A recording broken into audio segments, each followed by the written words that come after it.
Ben Casparius seems to be a lock for the opening day roster. I think Jack Dreyer might be there to join them. Let's talk about it. Let's get locked on Dodgers.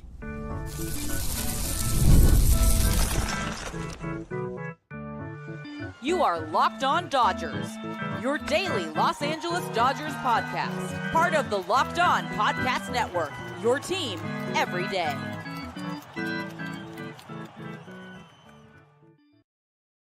Yo, Dodger fans. Welcome to Locked On Dodgers. We are part of the Locked On Podcast Network, the number one local sports daily podcast network. Locked On, your team every day.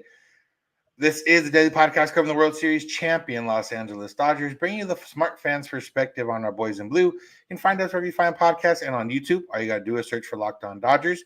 You can become an everydayer by listening and watching every day, which can be made easier by subscribing and getting notified when our episodes are ready or when we're going live on YouTube like we are here a little bit later on Wednesday night. If this is your first time listening, watching, welcome. I'm Vince Samperio. I'm usually joined by co-host Jeff Snyder. But Jeff is en route, or probably already there already, but to Arizona to be at Camelback Ranch, I think, some of these next couple of days. And I will gladly take it over from here for the day. If this is your first time listening and watching, I am Vince. And Jeff and I have been lifelong Dodger fans for a long time now, both of us a long time now. We're both getting up there. We've been doing this podcast here for 6 years, going into year 7. We've been covering the Dodgers for over a decade, and we're here to talk Dodgers once again with you. And we're going to start in the bullpen, in the Dodgers bullpen specifically, obviously, because Dave Roberts all but said that Ben Casparius will be on the Dodgers opening day roster in a multi-inning reliever role.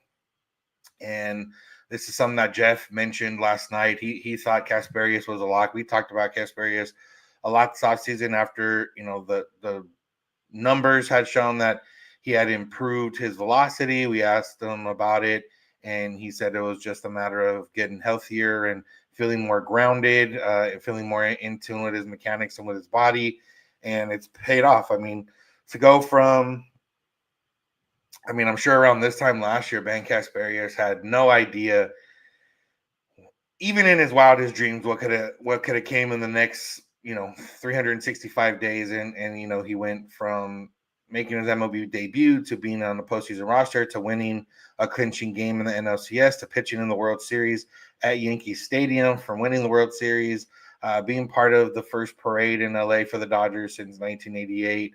All that, then picking up some speed on his pitches, and now in line to be on the Dodgers opening day roster, have a trip to Tokyo, Japan, and probably pitch over there, come back home, get the rings and everything here, and still be on the roster.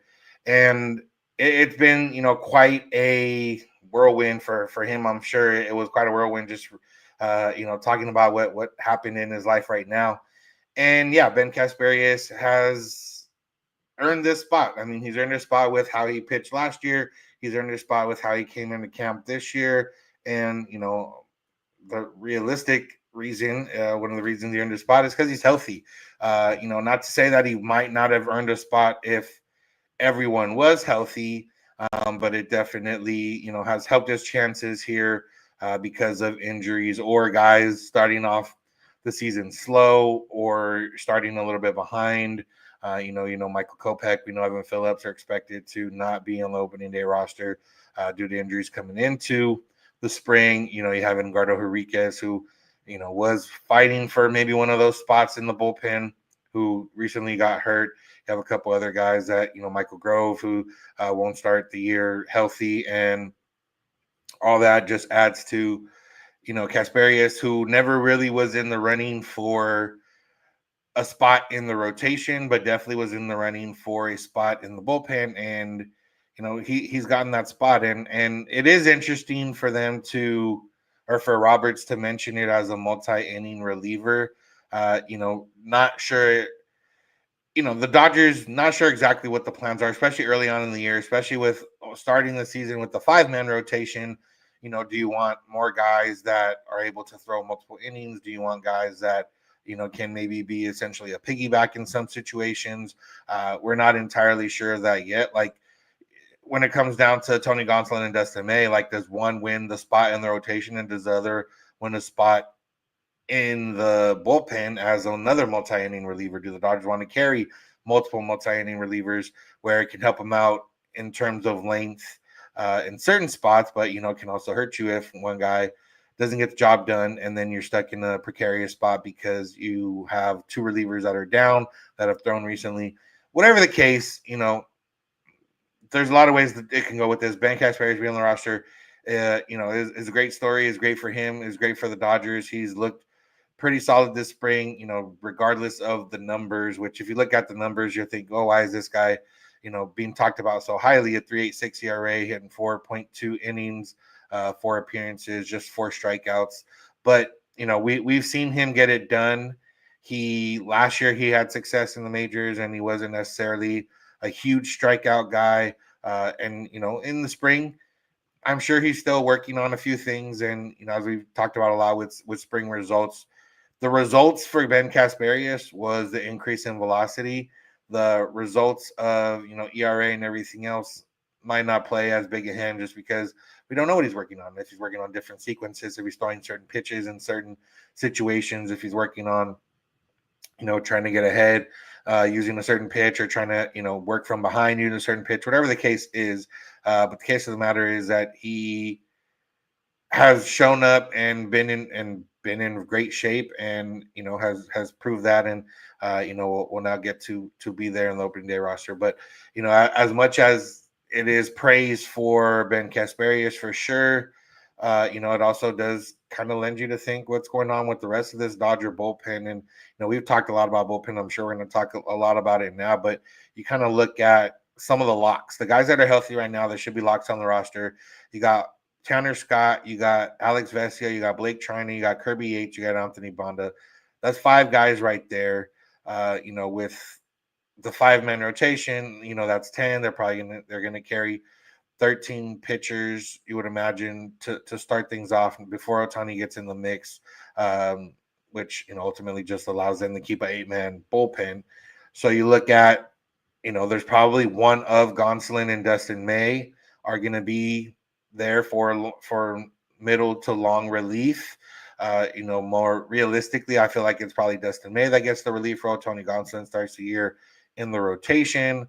So that's 6 guys right there. You had Ben Casparius at 7. So, you kind of come down to one spot for everybody else that's competing in Dodgers camp, which at this point, in terms of healthy guys that are available, is not that many. And, we're going to talk next about one of those guys who has a spot or who has a realistic chance at one of those spots in Jack Dreyer.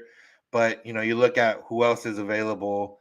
You have, you go down this 40-man roster and you got, Nick Frosso's already got sent down. You have Gratterall, who's injured. You have Michael Grove, who's injured. You have Engardo Henriquez, who's injured. Kyle Hurt, who's injured. You have Landon Knack, who is a guy that could fill a role, but realistically, the Dodgers probably want to keep him stretched out in order to be ready for some spot starts. So, the more likelihood for Knack is that he starts the year in AAA and continues to be worked up as a starter. You have Michael Kopech, who's, injured. You have Bobby Miller, who's a big question mark, but, with him suffering the head injury, being in concussion protocol for maybe a little bit longer than they would have expected after the initial results, it's pretty easy to start him on the IL and let him work through everything, especially since you don't know exactly how he's going to be once he gets back on the mound. That could trigger some PTSD or something in that effect for him. So, let him work his way back the way he sees fit. And, you go down the rest of it. And Machine's hurt, obviously. Justin Robleski is the only other name on the actual 40-man roster that could be somebody, but realistically, probably not. You look at non-roster guys. I mean, there's some guys here, but realistically, none of those guys are gonna, Giovanni Gallegos was someone we talked about before going into the spring that could have a chance. But I just don't think that chance is there. And yeah, so that's what you got in terms of the Dodgers bullpen. Jack Dreyer is the name that we mentioned earlier. Jack Dreyer is the name that we're going to talk about next. So make sure to keep it locked on Dodgers.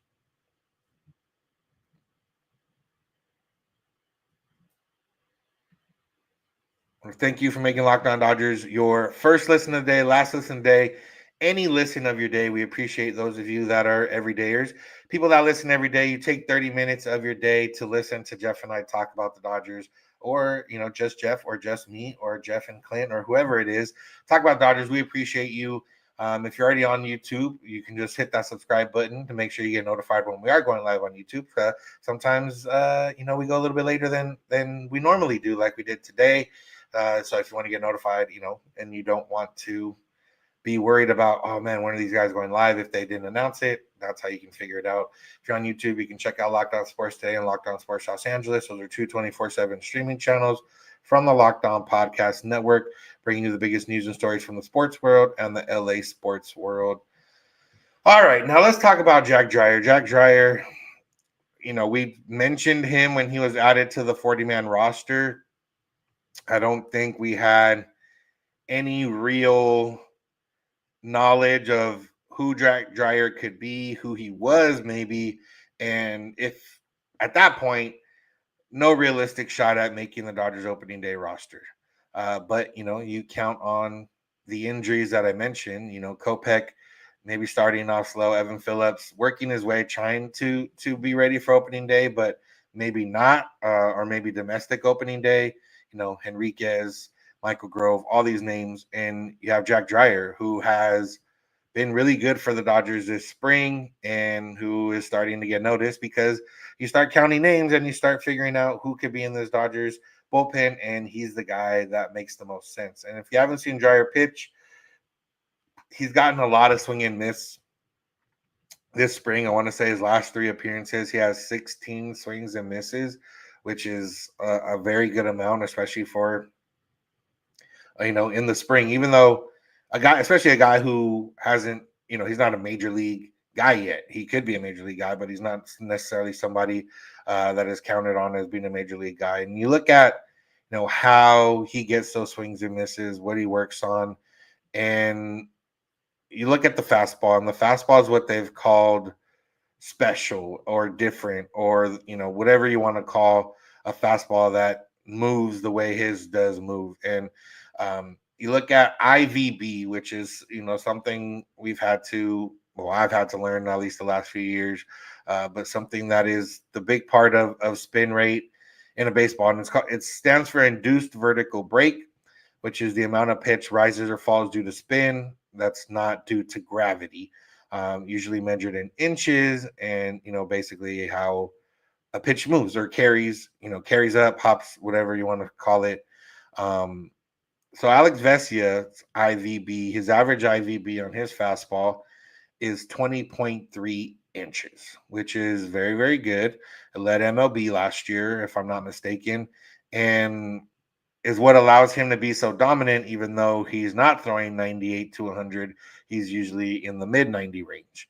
And, that's where Jack Dreyer has him beat a little bit, because Jack Dreyer, his fastballs, I don't know if we have averages yet for the spring, but he's thrown fastballs that have hit 23 and a couple at 22, and very consistently in the 20 area for IVB.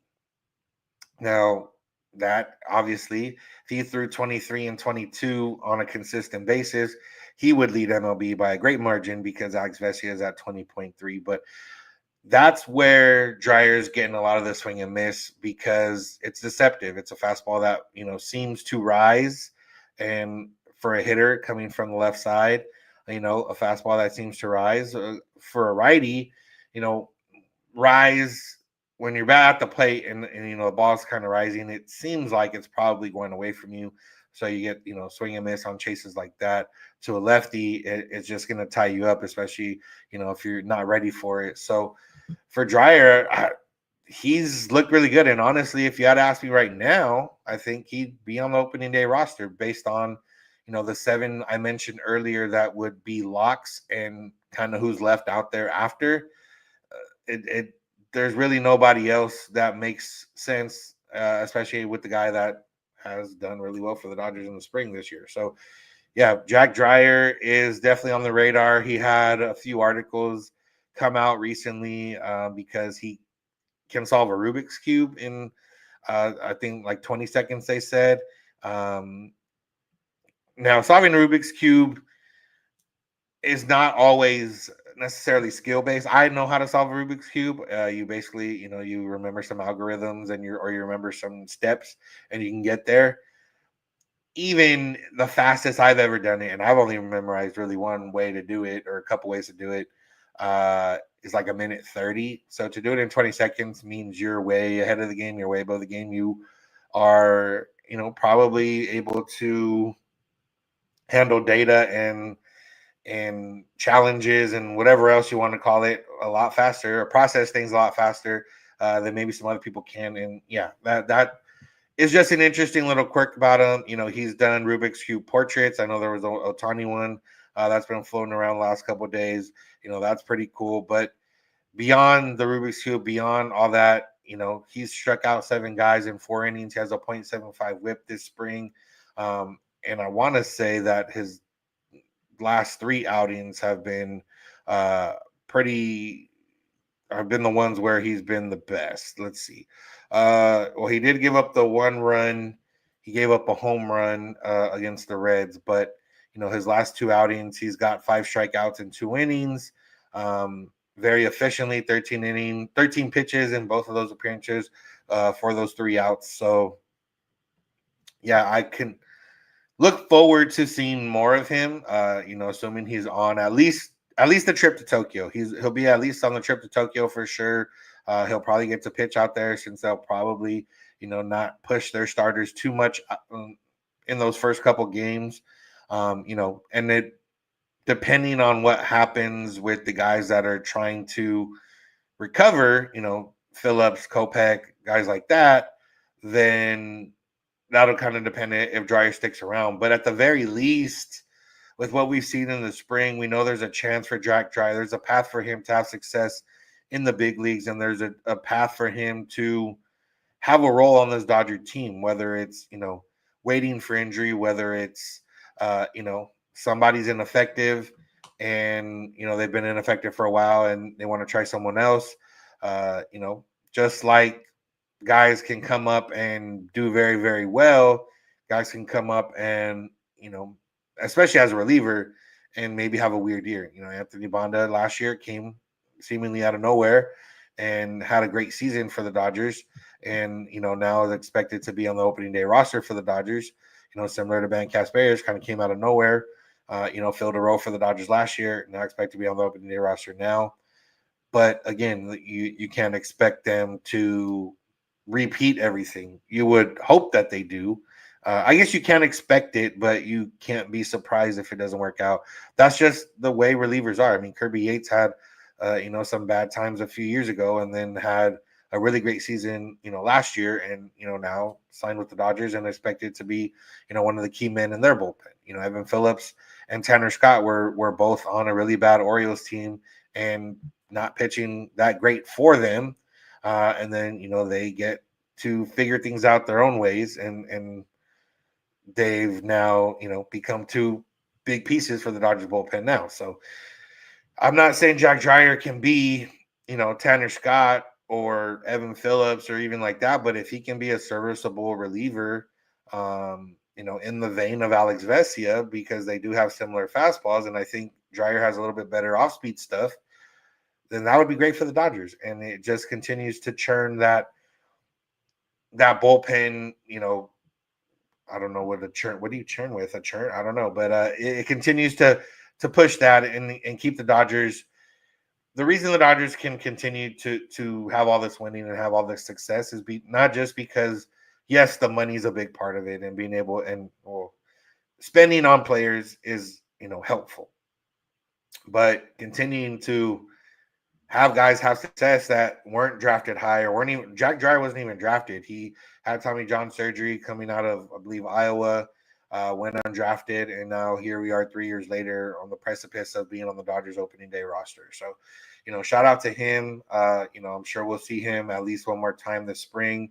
I would imagine he's going to make the trip to Tokyo, and I would not be surprised if he's making that trip to Tokyo to be on the roster out there and pitch, make his MLB debut in Japan, which would be pretty cool. So there's a reason he was protected by the Dodgers from the Rule 5 draft, and we're starting to see it now, and hopefully we get to continue to see that the rest of this year. So we're going to talk next about Max Muncy, who got a little bit real about his injuries last year and what he was dealing with, and kind of the mortality of baseball players and maybe athletes in general. That's what we're going to get into, so make sure to keep it locked on Dodgers. Today's episode is brought to you by Wonderful Pistachios. Get cracking on the snack that's both delicious and nutritious. Get into a good source of protein with Wonderful Pistachios. Wonderful Pistachios is one of the highest protein nuts. Each 1 ounce serving has 6 grams of protein, giving you over 10% of your daily value. Plus, they're packed with fiber and better for you unsaturated fats to help you keep you fuller longer. At home, I do like to crack these pistachios and get it going when I'm need a snack in the middle of the day, or if watching the Dodgers spring training, or just need, even right now, a late night snack.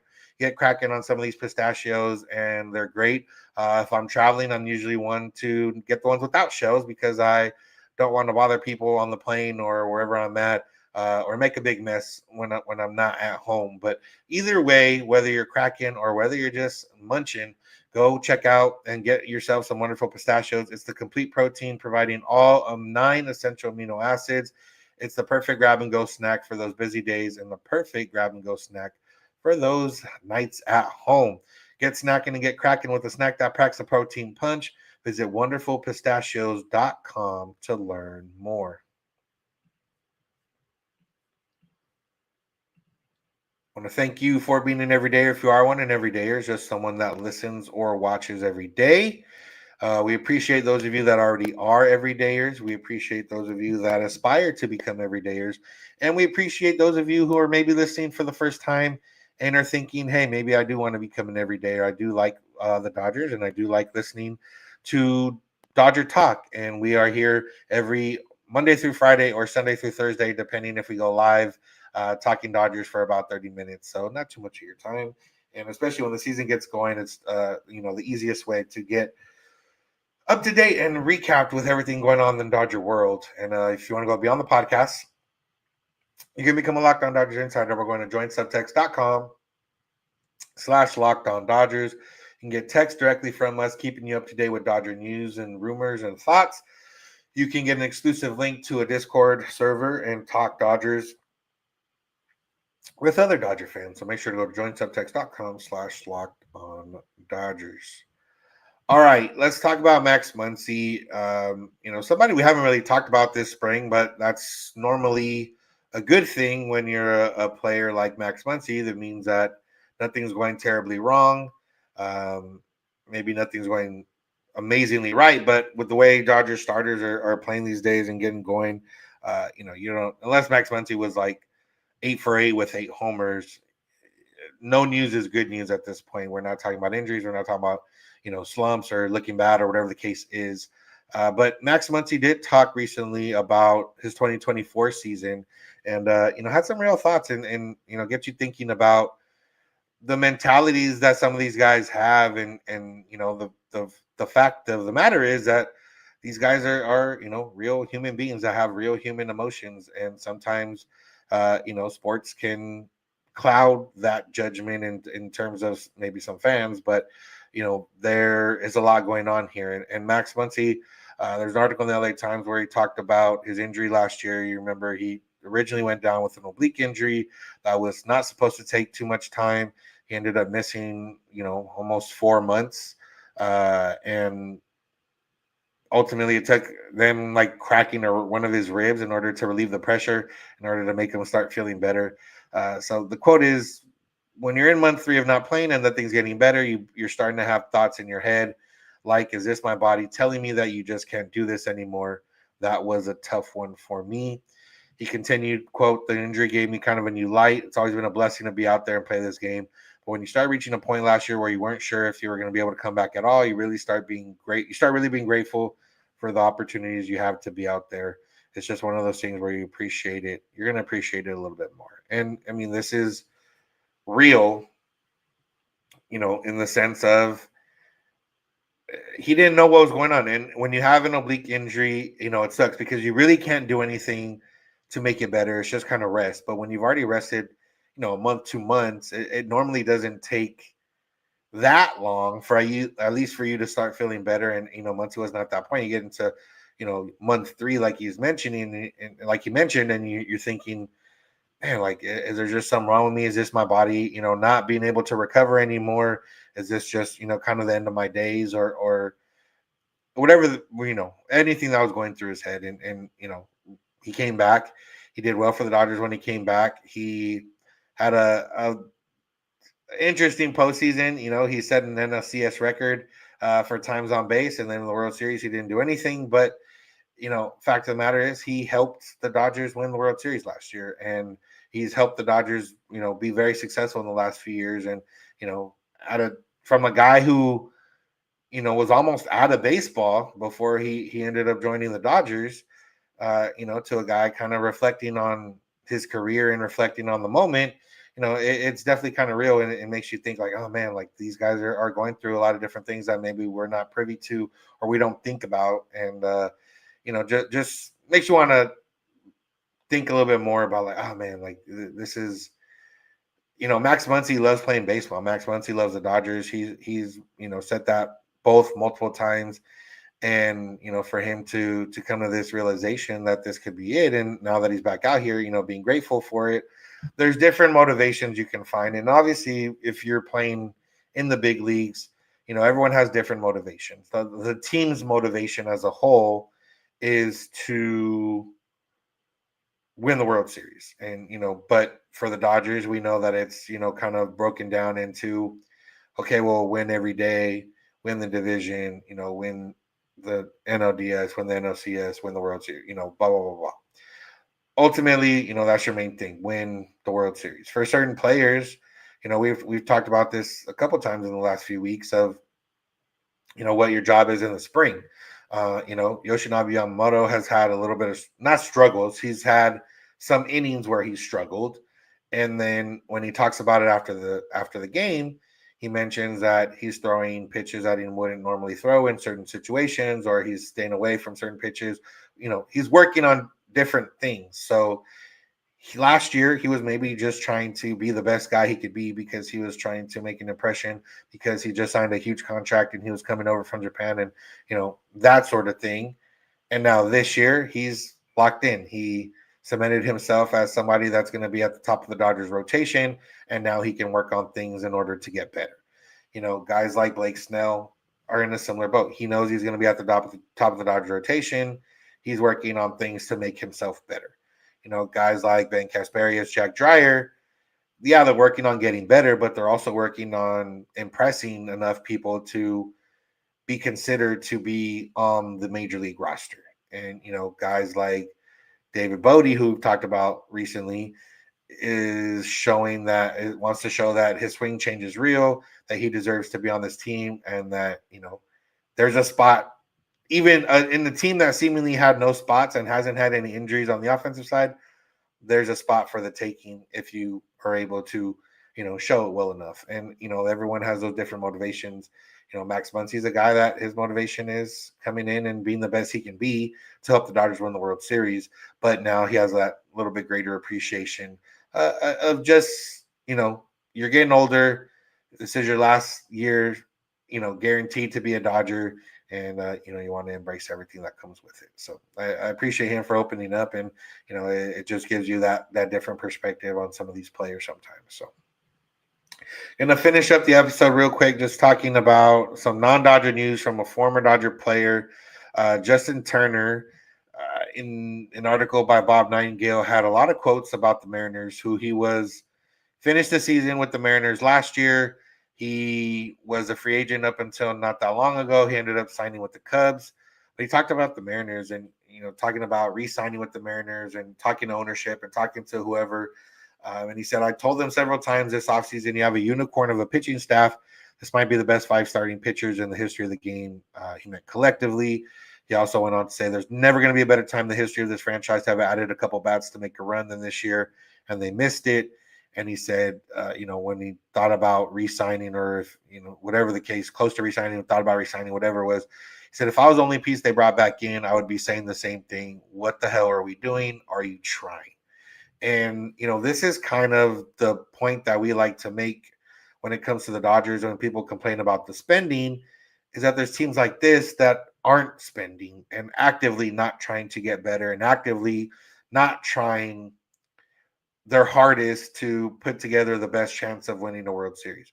The Mariners 1-5 rotation is, the best in baseball. If all goes right, it could be, maybe one of the best of all time, like JT mentioned. And the Mariners didn't do anything this offseason. That Pete Alonso was there. Justin Turner, like Pete Alonso is one of the guys he mentioned. Like, why not go after him? Why not go after at least a couple pieces of offense? And, it does, at the end of the day, it comes down to ownership. Jerry DiPoto is a guy who is known for wheeling and dealing, but he can only do so much if you're not, you don't have the money to back you up, or you don't have, the ownership to back you up. And it sucks because that's kind of the reality of the situation. There's teams that spend a lot, like the Dodgers, but also have, a strong organization behind it and, a strong farm system and everything else, and, want to reward the fans. And then there's teams like, the Mariners who have an opportunity in the moment to maybe do something, with this pitching staff, with, a top tier catcher defensively and offensively, with a young superstar in Julio Rodriguez, with a guy that has performed in the clutch in Randy Arozarena, and you don't, add around that and you don't add to it. And yeah, I got to imagine for players, it's a little frustrating. And, Turner's going to say it now because he's not on the Mariners, but, I'm sure there's a lot of guys on the Mariners that maybe agreed with him, but what is them saying something, not necessarily going to do anything. So it just, shows the other perspective of, there's players out there that want other teams to spend, and they just don't. And that's just how things go sometimes. And, glad to be Dodger fans because we don't have to worry about that a lot of the time. So that's going to do it for today's episode. Thank you all for listening. Thank you for making Locked On Dodgers your first listen of the day. Make sure to check out Locked On Sports Today and Locked On Sports Los Angeles, 2 24/7 streaming channels from the Locked On Podcast Network. Make sure to subscribe to Locked On Dodgers on YouTube or wherever you get your podcast. Become an everydayer by listening or watching every day.